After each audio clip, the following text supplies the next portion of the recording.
En el corazón de la Luisiana del siglo XIX, donde los cipreses se inclinan como viejos secretos sobre las aguas negras de los pantanos y el aire zumba con el calor, se susurró una historia mucho después de que cesaran los gritos.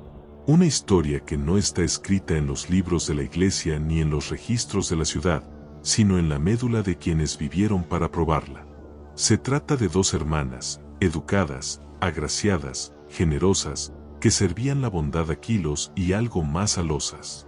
Porque en 1854, el humo que se elevaba desde Cypress Hollow transportaba algo más que el aroma de cerdo condimentado y nogal. Traía consigo una maldición, un hambre y el terrible precio de hacer la vista gorda cuando la cena sabe demasiado bien como para hacer preguntas. Esta es la historia de Ole y Mabel Thibodeau, las hermanas caníbales de Luisiana. La ciudad de Cypress Hollow era poco más que un claro en el pantano. Solo 27 casas, una iglesia de tablillas y una oficina de correos que también funcionaba como barbería. La mayoría de los días, el barro llegaba hasta los tobillos, los mosquitos eran tan numerosos que oscurecían la luz y el aire era tan denso que parecía como respirar a través de un paño húmedo. La vida era dura, la casa era más dura aún, y cuando llegaban las lluvias, lo que ocurría a menudo, los caminos desaparecían por completo y la gente vivía de sal, oración y carne cuando podía conseguirla. Pero había un lugar donde la carne nunca parecía escasear. En las afueras de la ciudad, justo después de donde los árboles crecían demasiado y la niebla nunca se levantaba, se encontraba el ahumadero de Thibodeau. Un edificio con techo inclinado, paredes ennegrecidas y una chimenea que nunca dejaba de respirar. Pertenecía a Ole, la hermana mayor de mirada aguda y movimientos gráciles, y Mabel, más joven, de voz suave y siempre vista con una cinta en el pelo y sangre debajo de las uñas. A la gente del pueblo le encantaban. Cuando una familia perdía sus cerdos por la fiebre, las hermanas enviaban pechuga ahumada cuidadosamente envuelta en lino. Cuando una inundación arrasó con una cabaña, trajeron un guiso con albóndigas tan suaves que hicieron llorar. Cuando el invierno del 53 mató 2 docenas de pollos y todos los ciervos del pueblo desaparecieron en el silencio, las hermanas Thibodeau mantuvieron a todos alimentados. Nadie preguntó de dónde vino. Las hermanas afirmaron que tenían una línea de suministro secreta, un primo trampero en el norte que enviaba barriles de carne salada. Otros dijeron que criaban cerdos salvajes en pantanos profundos donde nadie se atrevía a entrar. Algunos se preguntaban, pero no por mucho tiempo, porque preguntarse significaba hambre, y las hermanas se aseguraban de que nadie pasara hambre. El ahumadero estaba detrás de su cabaña, una estructura larga y baja con bisagras de hierro y gruesas cadenas en las puertas. Estaba siempre cerrado, excepto los días de humo, cuando de la chimenea brotaba una espesa niebla negra y el olor se extendía como un hechizo por todo el pueblo. La gente decía que podía oler pimienta y ajo, pero siempre había otra nota, débil y metálica. La mayoría lo ignoró. Solo el padre Henry, el recién nombrado sacerdote, se estremecía cada vez que pasaba. Dentro de la cabaña, las hermanas vivían como damas. Cortinas de encaje fino, un piano al que solo le falta una tecla, una sala de estar con un retrato de su difunta madre y un antiguo reloj de pie que marcha 3 minutos demasiado lento. Ningún hombre vino nunca de visita. Nadie vio nunca el ganado y nadie fue invitado a ver lo que guardaban detrás del cobertizo. Pero la gente notó algo más. Pasaron por la ciudad extraños. Cazadores, comerciantes, vagabundos, visitaban a menudo a los Thibodeau en busca de alojamiento o comercio. Las hermanas, siempre amables, les ofrecían té, un lugar para lavarse y una comida caliente.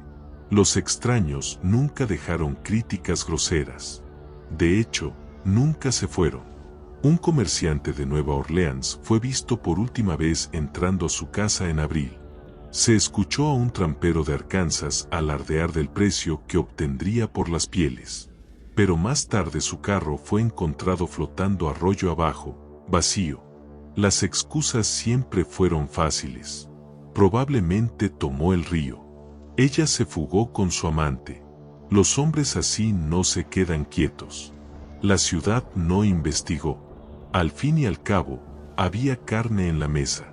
Oley a menudo caminaba por el pueblo con sus faldas planchadas y sus guantes oscuros, entregando paquetes envueltos a viudas y madres.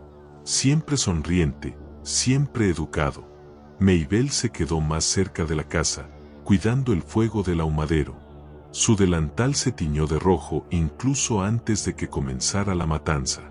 Los niños la llamaban la carnicera silenciosa.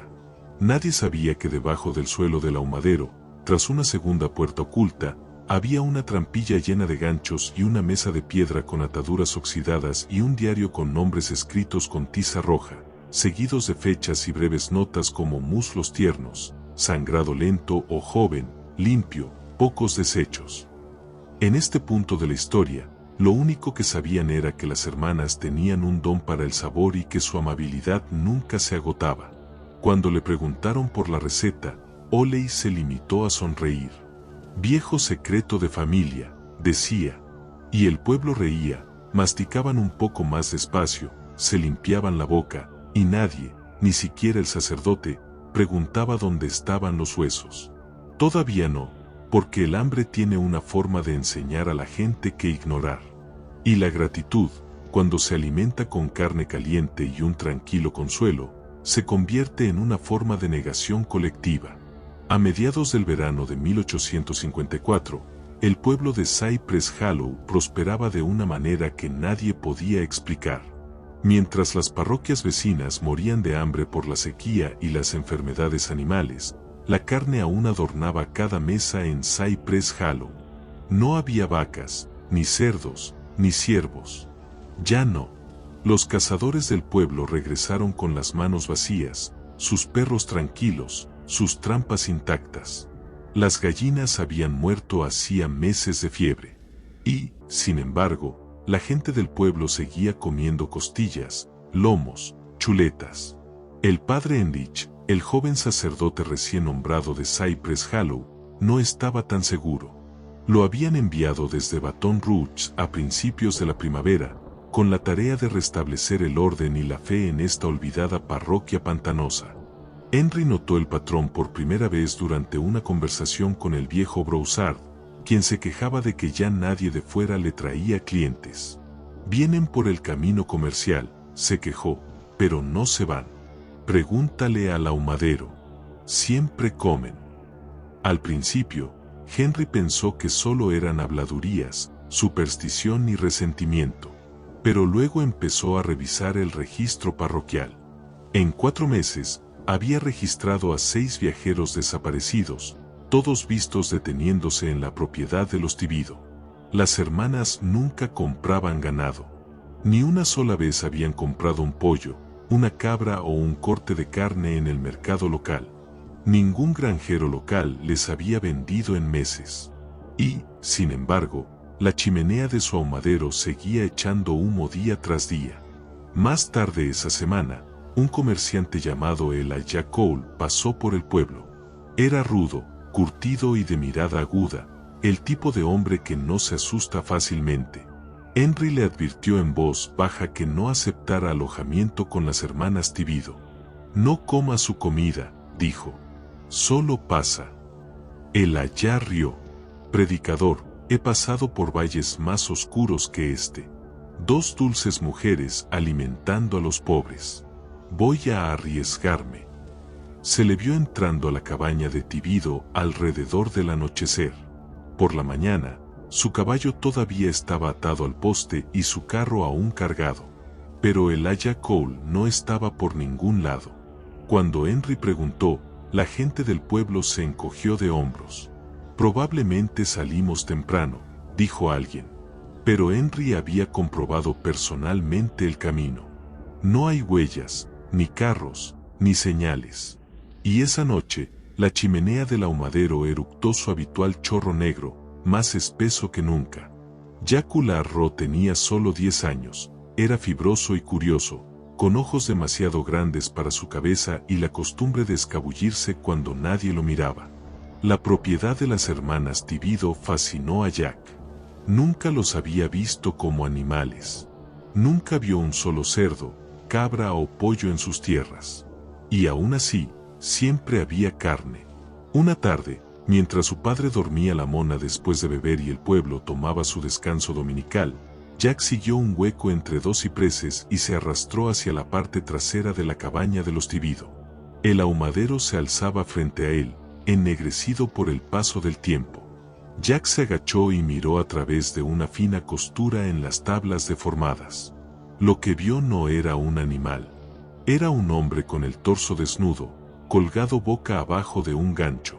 Su espalda estaba abierta con claras líneas quirúrgicas y de su piel salía vapor como si acabara de ser asesinado.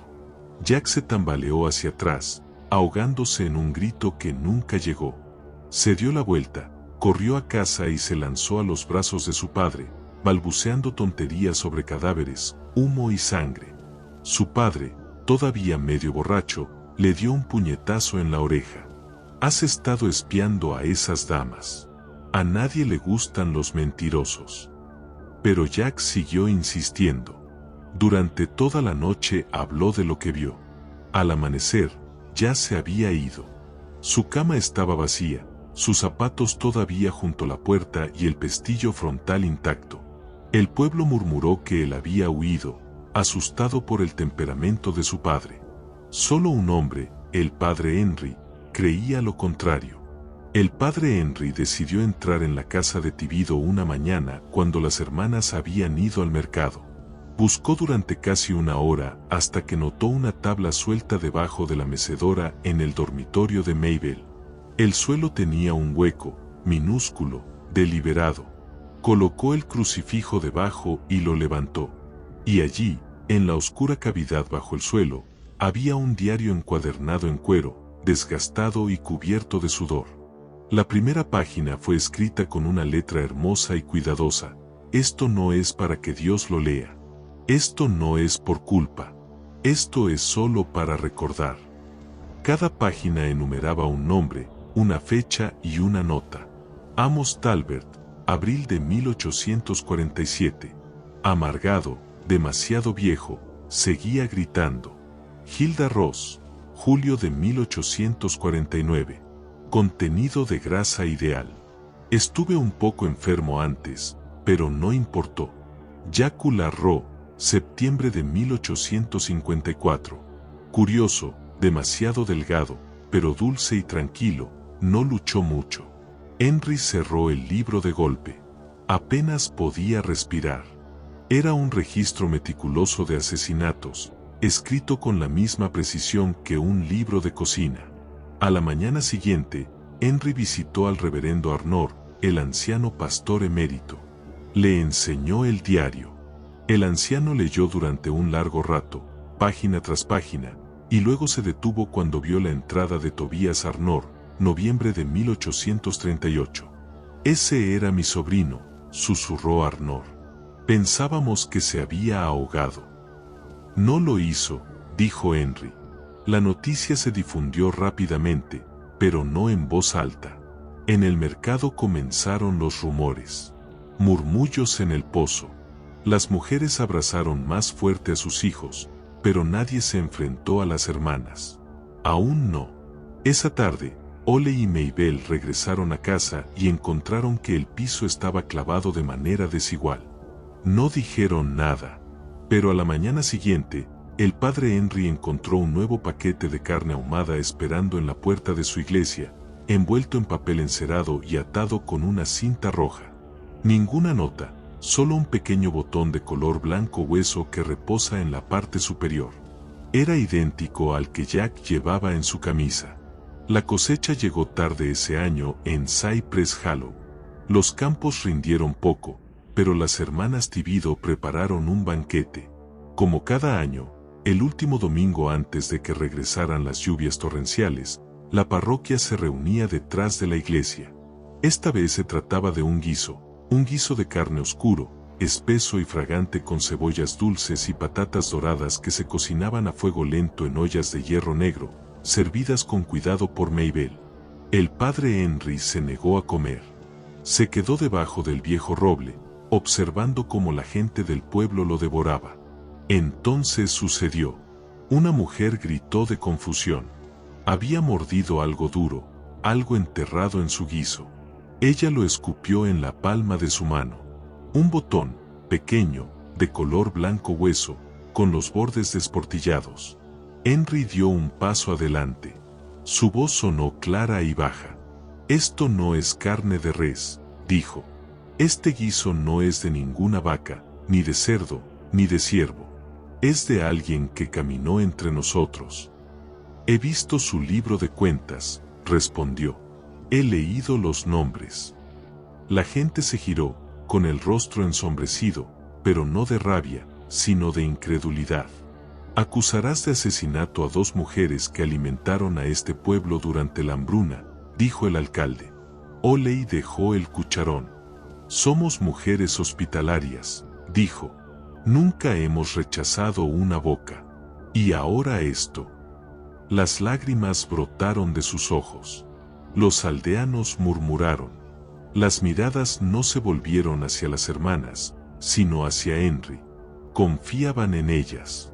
No querían creer, no porque no lo vieran, sino porque sí. Admitir lo que realmente era la carne sería admitir que la habían comido. Para la tercera noche después del banquete, el padre Henry comprendió algo terrible. Cypress Hollow había tomado su decisión. No se levantarían. No acusarían. Si quería justicia, tendría que ser pronunciada, no solicitada. Se quitó el cuello, ensució su yugo y se sacudió las botas. Él se convertiría en lo que las hermanas más amaban, un extraño. Al anochecer, caminó por el sendero del Tibido. Cuando Maybelle abrió la puerta principal, dijo: «Buenas noches».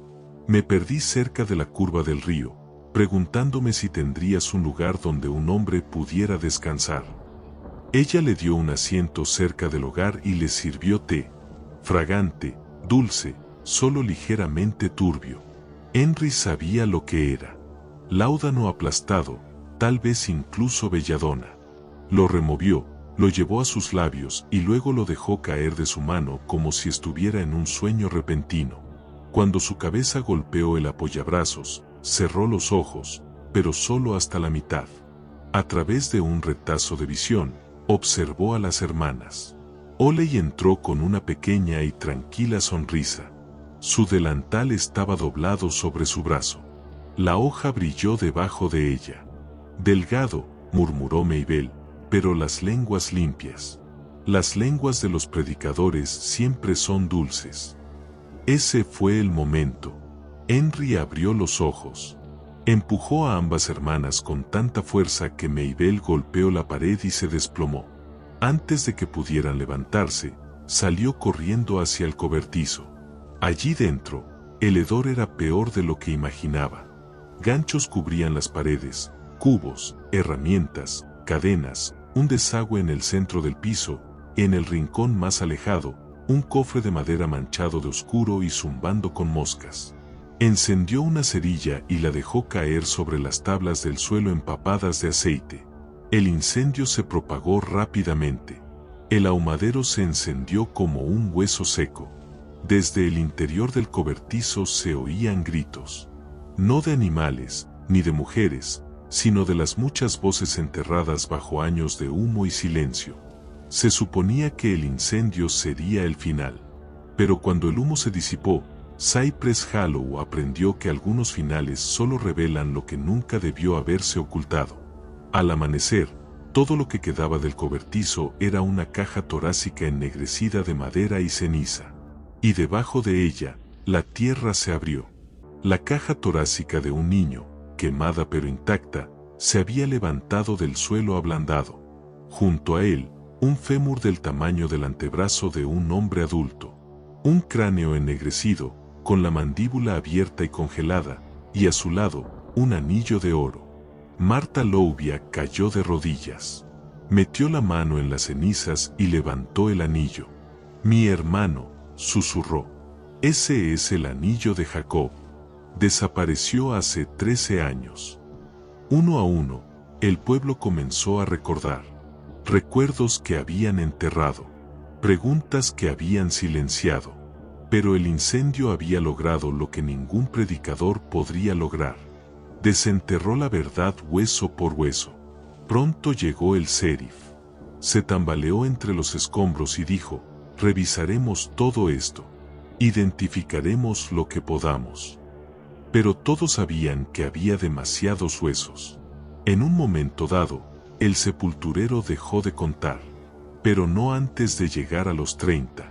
En el centro de todo, Henry vio una caja de madera medio quemada. Dentro había docenas de pequeñas baratijas, broches, pañuelos, hebillas de zapatos, anillos, trofeos conservados como muestras de devoción. La delicada letra de Oley fue tallada en la tapa: los recordamos por el sabor, no por el nombre. Al atardecer, Cypress Hollow ya no era el mismo. Los niños se mantuvieron en el interior. Las puertas estaban cerradas con doble llave. Las comidas apenas fueron tocadas. Un pueblo que una vez cenó unido en celebración, ahora susurró en fragmentos. Ella siempre tarareaba mientras revolvía la olla, ¿no? Ese té siempre me daba sueño. ¿Cómo es que nunca nos preguntamos de dónde venía la carne? La verdad había ardido y ahora supuraba. No porque había terminado, sino porque todos lo habían probado, y ninguna cantidad de oración podía limpiar la boca de los muertos. El padre Henry se quedó solo el tiempo suficiente para presidir 11 entierros. Sencillas cruces de madera plantadas en un campo que nunca fue bendecido. Cuando le preguntaron por qué se iba, no dio respuesta. Él simplemente caminó por el camino hacia la niebla. Pero Henry no pudo escapar de la historia. Donde quiera que iba, la gente eventualmente lo encontraba. No porque supieran su nombre, sino por lo que sentían a su alrededor, una presencia que flotaba en el aire como humo de leña mucho después del incendio. Mientras tanto, Cypress Hollow se marchitó. Las viñas invadieron la carretera. La capilla cerrada. Las ruinas del ahumadero estaban valladas, pero nadie se atrevía a tocarlas. Al final, los creadores de mapas dejaron de incluirlo por completo. En los últimos años de su vida, el padre Henry solo regresó una vez a la hondonada. Caminó entre la maleza que le llegaba al pecho. Encontró las 11 cruces desgastadas y podridas. Encendió una vela y pronunció solo 4 palabras: que seas olvidado. Pero al darse la vuelta para irse, lo oyó. Un leve zumbido, como una mujer removiendo un guiso. Dicen que incluso ahora, si te paras donde una vez estuvo el ahumadero de Tibido, con la niebla baja y la luna pálida, también lo oirás. El zumbido, el susurro de los cuchillos, el sonido de la masticación. Y siempre hay alguien que compra leña para ahumar. La historia de Cypress Hollow nunca se escribió en los libros. No se enseña en las escuelas ni se graba en piedra, pero vive en susurros, rumores y en las bocas de quienes comieron con demasiada avidez, quienes elogiaron la ternura antes de cuestionar su origen. Las hermanas se han ido, pero el sabor nunca se va.